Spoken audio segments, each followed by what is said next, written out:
Welcome everyone, this is part 2 of Let's Play Operation C. So as you can see, we're at World 2 boss, and he's gonna go down with a fight, obviously. So if you don't have the homing gun, you're gonna have to... I've noticed that a lot of the bosses really kind of have you shooting diagonally, but you just have to work on that skill. But yeah, like I was saying, I played this game May, June, July, and then I kind of quit. But I lost some of my skill because I could beat this boss earlier. But this Contra was always a game series that if I would have had more money, this probably would have been one of the first games that I bought. So I remember video game magazines talking about the Nintendo machine's best games. And this was always mentioned. Castlevania was another one. Street Fighter, Double Dragon, and maybe like a handful of other ones. Ghosts and Goblins and Ninja Gaiden. So all of those games were next door neighbors, and I actually was very wanting to play them at a certain point in my life. I was kind of miffed because they were not available on the GameCube, which was the video game machine I went through my teenage years with. And so when I would play that, I noticed that all my favorite games for that machine were basically Nintendo. Now of course you can say, well, there's Resident Evil, but apart from that, there really wasn't anything. I think the GameCube probably had around 400 games for it. Lasted longer than the Nintendo 64, but not by a landslide. So these are always seen as the worst time period for Nintendo. But, don't think my whole history is just about Nintendo, because in the future I will do other game machines. I definitely have plans to do those. And the very first PlayStation game I ever bought was Crash Bandicoot Warped. So of course I didn't have a memory card, so I didn't play that very much. And it was just a strange period because I was gearing up for Chrono Trigger, which was the game I really wanted, and I got that summer.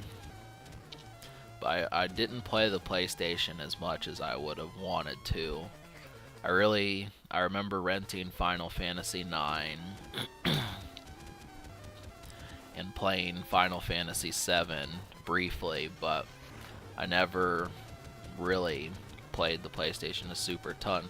I do think that's a mistake. Really, there were just so many games, this game included. There was a Contra in 3D, but most people will probably tell you that it sucks. And, it's hard trying to nail 3D for certain games, but I think it was just about the development team.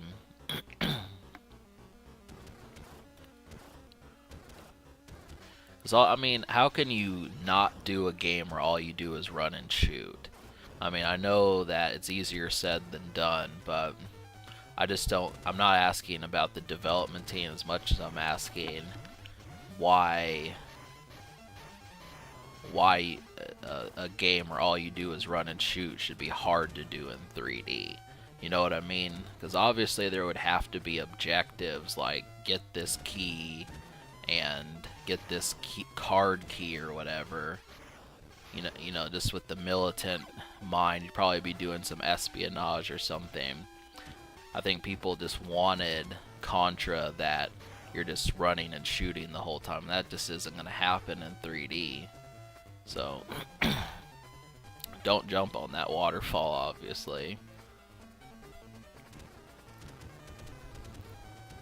So I'm glad that this game took advantage. You're not just going to the right the whole time, you're going up and right.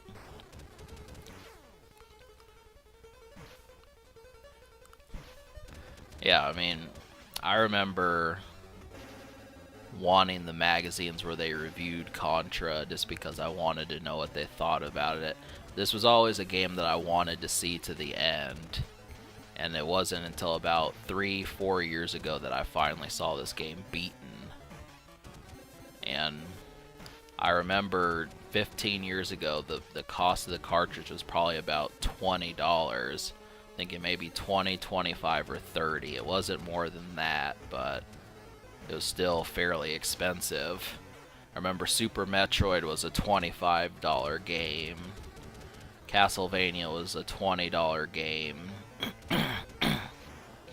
Final Fantasy II was a $40 game.